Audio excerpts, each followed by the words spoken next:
સુરત શહેરમાં ગુનેગારોનો આતંક વધતા હવે સુરત પોલીસ અસામરિક તત્વો સામે લાલલાંક કરી બેઠી છે. તે સુરતના પરપ્રાંતિયોથી ખદબદતા લિંબાયત વિસ્તારમાં પોલીસે કડક કાર્યવાહી શરૂ કરી હોય તેમ ગુનેગારો ગુનાને અંજામ આપે તે પહેલાં જ પોલીસ પકડી રહી છે.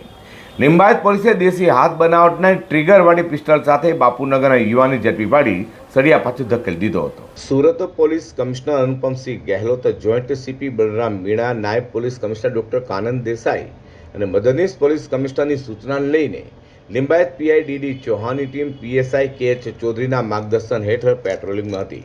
ત્યારે એએસઆઈ વેડુભાઈ સુખલાલભાઈ તથા અનામ હેડ કોન્સ્ટેબલ ગજેન્દ્રદાન ગંભીરદાન અને અનામ હેડ કોન્સ્ટેબલ વિક્રમભાઈ ગોવિંદભાઈ તથા અનામ પોલીસ કોન્સ્ટેબલ યુવરાજસિંહ રાજુભાઈને મળેલી બાતમીના આધારે દેશી હાથ બનાવટના ટ્રિગરવાળી પિસ્તલ સાથે અડાજણ ડેપો રોડ બાપુનગર ખાતે રહેતા સમીર શાહ ઉર્ફે અગ્નિપથ રાજસિંહ શાહને ઝડપી પાડી તેની પાસેથી પિસ્તોલ કબજે કરી તેની વિરુદ્ધ કાયદેસરની કાર્યવાહી હાથ ધરી હતી.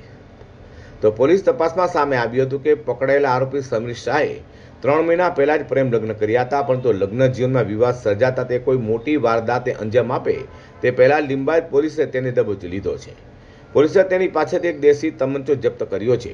આરોપી સમીર શાહે આ દેશી તમંચો નીલગિરી મેદાનમાં જમીનની અંદર દાટ્યો હતો. તે લિંબાયત પોલીસે ત્યાં જ જમીન ખોદીને અંદર સંતાડેલો દેશી તમંચો રિકવર કર્યો છે. વધુમાં લિંબાયત પીઆઈડીડી ચૌહાણે જણાવ્યું હતું કે પકડાયેલો આરોપી સમીર શાહ અગાઉ પણ ગુનાહિત પ્રવૃત્તિમાં સંડોવાયેલો રહ્યો છે અને તેનો ગુનાહિત ઇતિહાસ છે. સંસારમાં ચાલી રહેલા ઝઘડા વચ્ચે તે હથિયાર વડે કોઈ ગુનો આચરવાનો હતો કે કેમ તે દિશામાં પોલીસે તપાસ તેજ કરી છે. લિંબાયત પોલીસે આર્મ્સ એક્ટ હેઠળ ગુનો નોંધી આરોપીની સઘન પૂછપરછ હાથ ધરી છે.